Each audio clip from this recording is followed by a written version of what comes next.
Topic 3, we're going to be talking about licensing. So licensing is very important, right? We want to obtain our license, but on the exam, they also want you to know how to not only obtain your license, right, but how to um, keep your license, right? And how to know how to apply for different license as well. So right now we're all applying for something called a residential license, right? We're trying to practice in our state of residence, right? That's why it's called a residential license. So if you see this term, you'll see it really often, right? Residential license or residential application. And you're just applying for a license for, right, where you reside, in the state that you reside. So this is very important. I put double stars because we do want to know that it's different for every state. We need to make sure that we know how we maintain our license. So license maintenance isn't just, okay, well, I reapply every 2 or 3 years, right?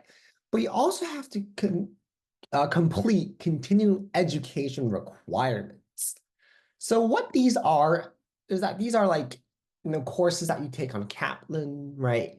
I'm not sure if Excel has any as well, but you kind of complete these courses that can be on ethics, right? That are basically an expansion of what you're doing now, right? So right now you're learning the basics, right? You're learning a little bit about everything, right?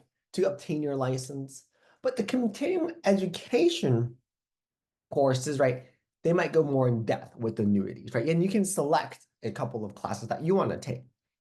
And so might take a really specific, right, annuity best interest class, right? Or you might take an anti-money laundering class, right? That would be satisfy your ethics requirement. So, right, so in the state of Georgia, we have to complete 24 hours every 2 years, and 3 of them must be in ethics, right?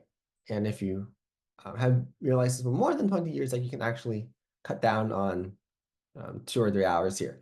But what do we want to know is that you need to make sure that you look at your state, well, how many continuing education requirements do I need, right? Or after how many years do I need to reapply for my license?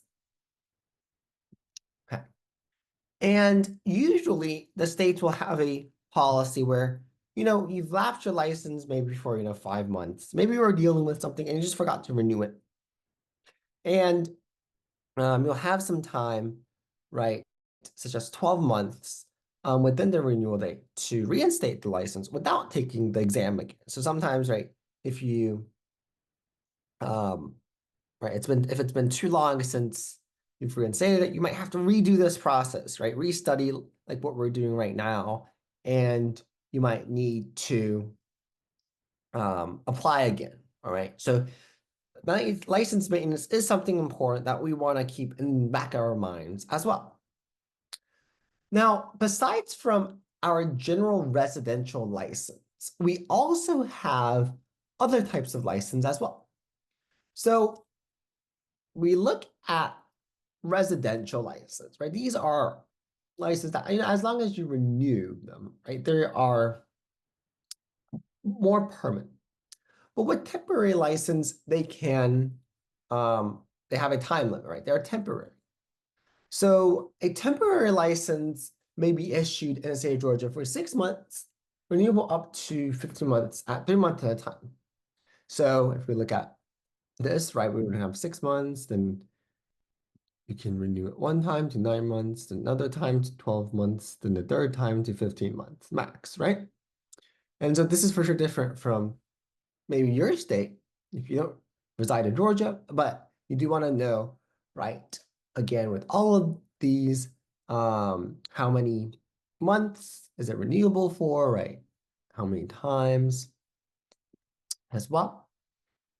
But we also want to look at what is its purpose, right? So why would someone obtain a temporary license and not a residential license, right? And so temporary license is a license that's given to individuals that act on the behalf of agents, So what does that mean? What does it mean that I act on behalf of an agent? Well, sometimes an agent might be unable to perform their duties, right? They might pass away suddenly. They might be disabled, right? And they might not be able to perform their occupation. They might have military service, right? So what this does is that a temporary license is issued to an individual to resolve, right, all of the current cases that an agent previously had, right? So that person would finish up those cases for the agent, right? They're acting on behalf of the agent to help resolve any situations and to help the clients of the agent, the original agent. Okay. All right. So now when we take a look at this, we also have a different type of license as well. And that's our non-residential license, right? So this shouldn't be a surprise, right? If we have a residential license, right, we should also have a non-residential license, right? We should also have a non-residential license. So this is a type of license that's issued to agents who hold an existing resident license, and they can apply for this non-residential license so that they can negotiate, so that they can execute, so that they can, if we'll go back to topic 2, right? So they can engage in insurance transactions in other states as well, right? So like Florida, Illinois, right? You can see these car plates here. As long as the 2 states have something called a reciprocal agreement. Now, most states do, right? You can just easily, non-residents can easily apply, right? Just submit an application form, right? You just need a proof of resident license, a good standing, and that's all. Okay. Now, something that we do want to take account is that not all states have a reciprocal agreement, but most do.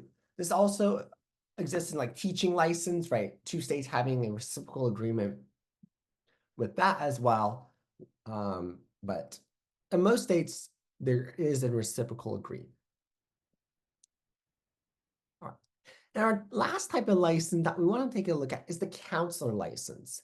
So what is a counselor, right? We first want to take a look at what is a counselor. This is a school counselor, but it's just similar, right? This is an individual that's engaged in giving advice, right? And rendering opinions to others. Okay. So these are individuals that would advise clients on specific policy, right? Advise clients on what is the most appropriate premiums for you or death benefit, depending on your health, like that.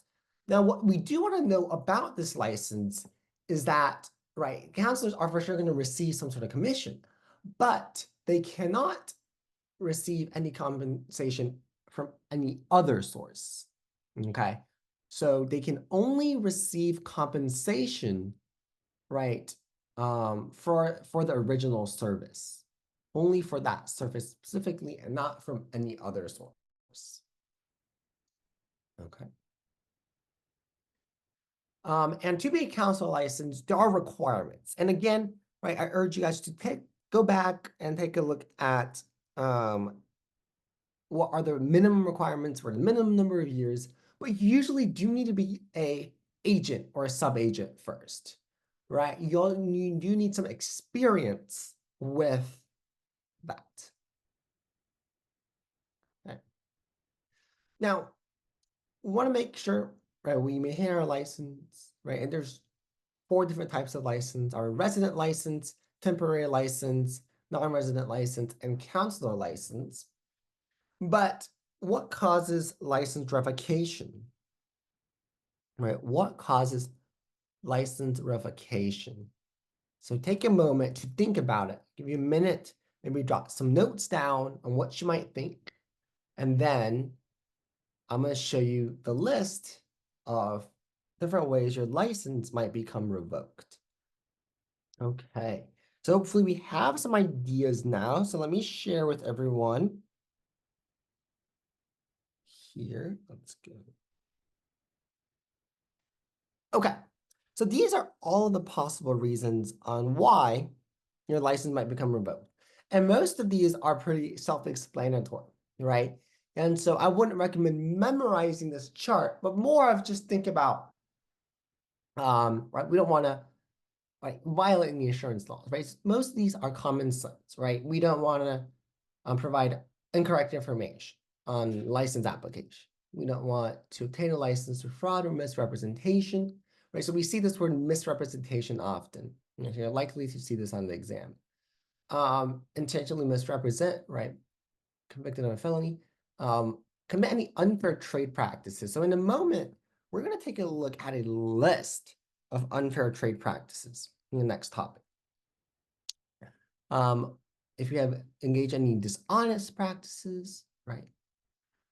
Having a license revoked by another state, right?